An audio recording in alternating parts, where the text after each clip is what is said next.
Welcome back, collectors and diecast enthusiasts. Thank you so much for choosing to spend some more time with me.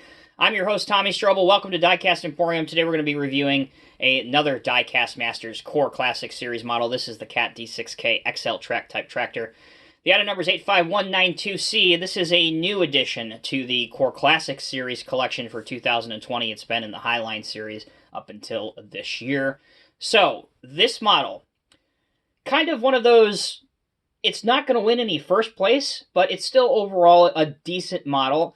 And now that it's in the Core Classic series, this is a good alternative, or a good placeholder, let me put it that way, for collectors who perhaps cannot afford the brand new D6s that are currently in the Highline series, but still would like a D6 in their collection.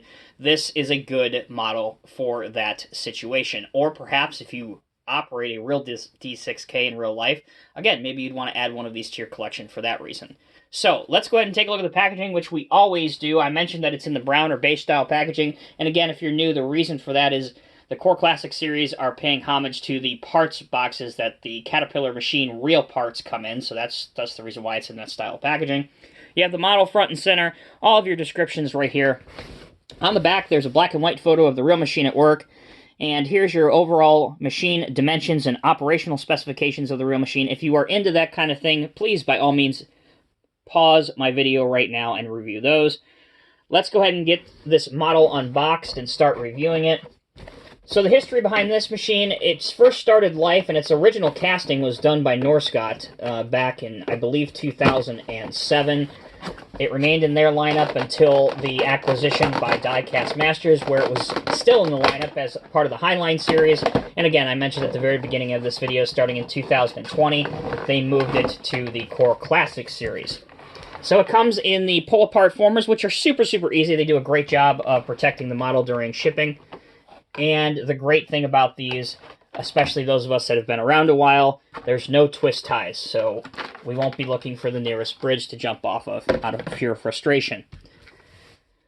Inside, you also have a catalog featuring all of the models that are currently in the Diecast Masters Caterpillar range. And I always like to say, here's another collector tip, never throw out any literature that comes with the model. It is always super important and adds to the collectability value in your collection. So there's also these plastic formers that are on the track, and these help to keep the track pads from separating during shipping, so you're going to want to take those off when you get your model to display it. Other than that, you are ready to go, and there is your D6K. So I mentioned, this is not a model that performs flawlessly at anything. It is a good overall model. Is it as good as the current D6s in the Highline series, the brand new castings? No, but this casting is almost 15 years old, so you have to take that into account. The blade movement is decent. It will go up to about there, and it will go down to there, which makes your cutting angle somewhat restricted. You can see here, I beg your pardon as my arm goes across the screen. You can see here that the front part of the tracks are off the ground, so a little bit of a cutting angle can be achieved there. You can angle it left to right, but as you can see, the angle is somewhat restricted based on the play of cylinder that is available. And as far as tilt, you can tilt it very, very slightly, but again, always respect your model like they're your best friend. Be very, very careful with them. For track movements, you can move them freely by your hand. And with a surface that has any sort of resistance, which is not this surface very obviously, they will roll. Your ripper here, the ripper also has somewhat restrictive movement, especially in terms of the range of movement. Here I have it in the raised position. That is as high as it will go. Obviously, it would go a lot higher on the real machine. And that's as low as it will go, which is just barely touching the ground. So, in theory, it's enough that you can achieve it either cutting or in the raised position. As for the details, the exhaust and the grab rails, those are all plastic. The cylinders are plastic, but the majority of everything else besides the glass, which is also plastic, and the AC unit, everything else for the most part is die-cast metal.